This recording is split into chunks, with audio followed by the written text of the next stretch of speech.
ដំណើរការប្រឡងសញ្ញាបត្រមធ្យមសិក្សាទុតិយភូមិរយៈពេល2ថ្ងៃក្នុងខេត្តព្រះវិហារបិទបញ្ចប់ដោយជោគជ័យប្រកបដោយតម្លាភាពនិងសណ្ដាប់ធ្នាប់ល្អប្រសើរដំណើរការសំណេរនៃការប្រឡងសញ្ញាបត្រមធ្យមសិក្សាទុតិយភូមិបាក់ឌុបសម័យប្រឡង10សីហា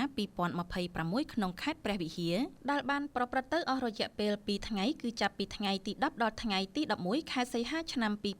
2026ត្រូវបានបិទបញ្ចប់ដោយជោគជ័យជាស្ថាពរប្រកបដោយភាពរលូនសុវត្ថិភាពសណ្ដាប់ធ្នាប់ល្អនិងគ្មានបាតុភូតមិនប្រក្រតីណាមួយកើតឡើងឡើយផ្អែកតាមរបាយការណ៍បូកសរុបរបស់មន្ទីរអប់រំយុវជននិងកីឡាខេត្តព្រះវិហារបានឲ្យដឹងថាការប្រឡងឆ្នាំនេះនៅទូទាំងខេត្តមានបេក្ខជនក្នុងបញ្ជីសរុបចំនួន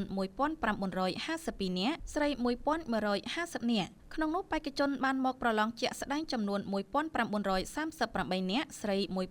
1146នាក់និងបេក្ខជនអវត្តមានសរុប2ថ្ងៃមានចំនួន14នាក់ស្រី4នាក់ដំណើរការប្រឡងត្រូវបានរៀបចំឡើងនៅតាមមណ្ឌលទាំង4ស្មើនឹង79បន្ទុំរួមមានមណ្ឌលសាលាគរុកោសល្យខេត្តមណ្ឌលវិទ្យាល័យជាស៊ីមត្បៃមានជ័យមណ្ឌលអនុវិទ្យាល័យហ៊ុនសែនត្បៃមានជ័យនិងមណ្ឌលបឋមសិក្សាត្បៃមានជ័យដោយមានការចូលរួមយ៉ាងសកម្មពីកងកម្លាំងប្រដាប់អាវុធអាជ្ញាធរដែនដីក្រុមគ្រូពេទ្យនិងសហភាពសហព័ន្ធយុវជនកម្ពុជាទន្ទឹមនឹងនេះដែរបេក្ខជនប្រឡងបានចែករំលែកពីអារម្មណ៍រីករាយនិងក្តីរំពឹងទុកខ្ពស់លើលទ្ធផលនៃការប្រឡងរយៈពេល2ថ្ងៃនេះខ្ញុំត្រៀមទាំង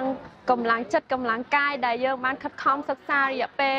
12ឆ្នាំនឹងមកហើយនឹងសម្ភារៈសម្រាប់ការប្រឡងនិងមេរៀនដែលយើងខំប្រឹងរៀនកន្លងមក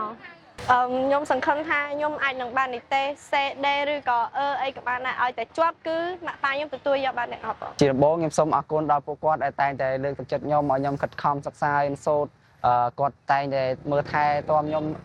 ទើបខ្ញុំមានថ្ងៃនេះខ្ញុំសូមជូនពរឲ្យគាត់មានសុខភាពល្អមានអាយុវែងទៅណាមកណាជួបតែសុខសុវត្ថិភាព